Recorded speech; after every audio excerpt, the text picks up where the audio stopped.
Disclaimer, এই ভিডিওতে বলা কাহিনী বিভিন্ন সূত্র থেকে সংগ্রহ করা হয়েছে এবং এটি স্থানীয় লোককথা ও প্রচলিত গল্পের উপর ভিত্তি করে তৈরি। আমরা এর সত্যতা যাচাই করিনি। দর্শকরা অনুগ্রহ করে এটি বিনোদন হিসেবেই উপভোগ করুন। আচ্ছা, আজকে আমরা একটা বেশ রোমাঞ্চকর গল্প নিয়ে কথা বলবো। কালা পাহাড়, অভিশপ্ত গ্রামের রহস্য, মানে গল্পের একটা অংশ আর কি। হ্যাঁ, কালা পাহাড়। সূত্র বলছে গ্রামটা নাকি এখন একদম জনশূন্য, লোকে চেনে শুধু ভুতুরে জায়গা বলে।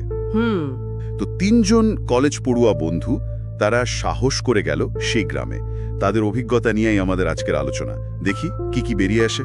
অবশ্যই এই পরিত্যক্ত বা কি বলে অভিশপ্ত জায়গার গল্পগুলো তো সবসময় টানে মানুষকে। ঠিক, এখানে আসল চ্যালেঞ্জটা হলো পরিবেশ তৈরি করা, মানে রহস্যটা ধরে রাখা। সূত্রটা যেভাবে বলছে, বেশ একটা গাছ ছমছমে ভাব আনার চেষ্টা আছে। হ্যাঁ, সেটাই। দেখা যাক লেখকের বর্ণনা কিভাবে আমাদের মনে কৌতূহল বা হয়তো একটু ভয়ও জাগায়। গল্পের একদম কেন্দ্রে ওই কালা পাহাড় গ্রাম। এককালে নাকি জনা 50 পরিবার থাকতো। 50টা পরিবার? হ্যাঁ, কিন্তু এখন শুধুই ভাঙা ঘরদোর, মানে ভগ্নস্তূপ, আর একদম চুপচাপ। তো এই 3 বন্ধু, অরিজিৎ, সায়ন আর অর্ক, এরা কলেজের ছাত্র। গ্রামের ওই ভুতুরে নামডাক শুনেই ঠিক করলো যাবে। আচ্ছা। যদিও অর্কর মনে বেশ সন্দেহ ছিল। ওর কথা হলো, এসব ভূতের গল্প বা ধরুন ভিডিও বানানো, এগুলো আসলে বানানো জিনিস, বাস্তব কিছু না। এই জায়গাটা ইন্টারেস্টিং, মানে মনস্তাত্ত্বিক দিকটা। হ্যাঁ, একদিকে অর্কর মতো অবিশ্বাস, অন্যদিকে সায়নের মতো মানে রোমাঞ্চ খোঁজা। এই যে দ্বন্দ্ব, এটাই তো গল্পটাকে এগিয়ে নিয়ে যায়, তাই না? ঠিক ঠিক। হয়তো অল্প বয়সের একটা ধর্মও এটা, অজানাকে দেখার ইচ্ছে, নিজেদের সাহস একটু ঝালিয়ে নেওয়া। তা বটে। তো ওরা গ্রামে ঢুকছে, সামনে একটা ভাঙা পাথরের গেট, আর সেখানে পা রাখতেই কি আশ্চর্য, একটা ঠান্ডা হাওয়ার ঝাপটা। ঠান্ডা হাওয়া এই গরমে? হ্যাঁ, বাইরের আবহাওয়া বেশ গরম, কিন্তু ওখানে ঠান্ডা, একদম বেমানান। আর ঠিক তখনই এক রহস্যময় বৃদ্ধের আবির্ভাব। একেবারে টাইমিং মিলিয়ে। একদম। তিনি সোজাসুজি বললেন, রাতে যেন গ্রামে না থাকে ওরা।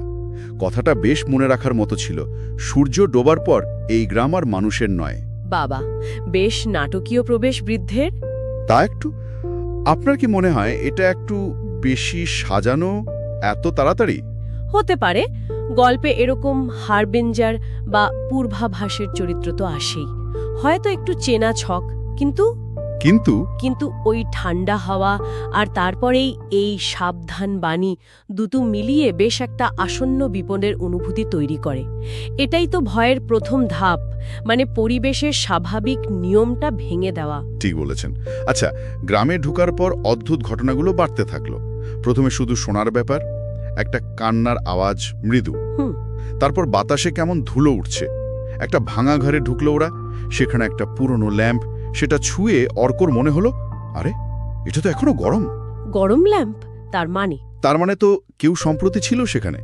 ব্যাপারটা যেন আরো বাস্তব, আরো ভয়ের হয়ে উঠল। ঠিক। আর সবচেয়ে নাটকীয় মুহূর্ত কোনটা? ঘরের দরজাটা নিজে থেকেই সশব্দে বন্ধ হয়ে গেল, ধরাম করে। দেখুন কিভাবে ধীরে ধীরে ভয়টা বাড়ানো হচ্ছে। প্রথমে শব্দ, তারপর স্পর্শের অনুভূতি, মানে গরম ল্যাম্পটা যা ইঙ্গিত দিচ্ছে অন্য কারোর উপস্থিতির। হ্যাঁ। আর সবশেষে দরজা বন্ধ। এটা তো সরাসরি ওদের আটকে ফেলার মতো। এটা অর্কর অবিশ্বাসকে শুধু ধাক্কা দেয় না, ওদের অসহায়ও করে তোলে। মানে বিভিন্ন ইন্দ্রিয়কে ব্যবহার করে ভয় দেখানোর এই কৌশলটা বেশ ক্লাসিক। এরপর যা ঘটল সেটা আরও ভয়ের। ঘরের ভেতরে টর্চের আলোয় ওরা দেখল দেয়ালে কালো ছায়া নড়ছে। ছায়া? কিন্তু ঘরে তো ওরা 3 জনই। হ্যাঁ, 3 জন ছাড়া আর কেউ নেই। সায়ন তো ভয়ে চিৎকার করে উঠল। ওরা ভাবল আর থাকা নয়, পালাতে হবে। স্বাভাবিক। কিন্তু বেরিয়ে এসে দেখে ঢোকার মুখে যে গেটটা ছিল, সে পাথরের গেটটা নেই, উধাও। গেট উধাও, পালানোর পথই বন্ধ। একদম। এটা কিন্তু শুধু আটকে পড়া নয়, এটা আরো গভীর ভয়, যেন ওই জায়গার নিয়মই পাল্টে যাচ্ছে। মানে বাস্তবতার বোধটাই কেমন গুলিয়ে যায়। হরর গল্পে এই নিরাপদ পথ বন্ধ হয়ে যাওয়াটা আতঙ্ককে একেবারে চরমে নিয়ে যায়। ঠিক সেই সময়ে আবার সে বৃদ্ধ লোকটি হাজির। আবার? হ্যাঁ, এবার তিনি গ্রামের অভিশাপের কারণটা বললেন। একসময় নাকি কোনো এক জমিদারের খুব অত্যাচার ছিল। আচ্ছা। সেই অত্যাচারে অনেক মানুষ মারা গিয়েছিল। তাদের অতৃপ্ত আত্মারা নাকি রাতে ফিরে আসে।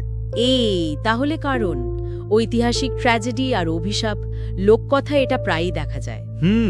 এইটুকু বলে বৃদ্ধ একটা কেমন যেন রহস্যময় হাসি দিয়ে মিলিয়ে গেলেন। হ্যাঁ, অদৃশ্য। কিন্তু প্রশ্ন হলো, এই বৃদ্ধ লোকটি আসলে কে? গ্রামেরই অংশ নাকি অন্য কিছু? বলা মুশকিল। লোককথায় এই ধরনের চরিত্ররা অনেকটা ইতিহাসের সাক্ষীর মতো, বা ধরুন অভিশাপের ধারক।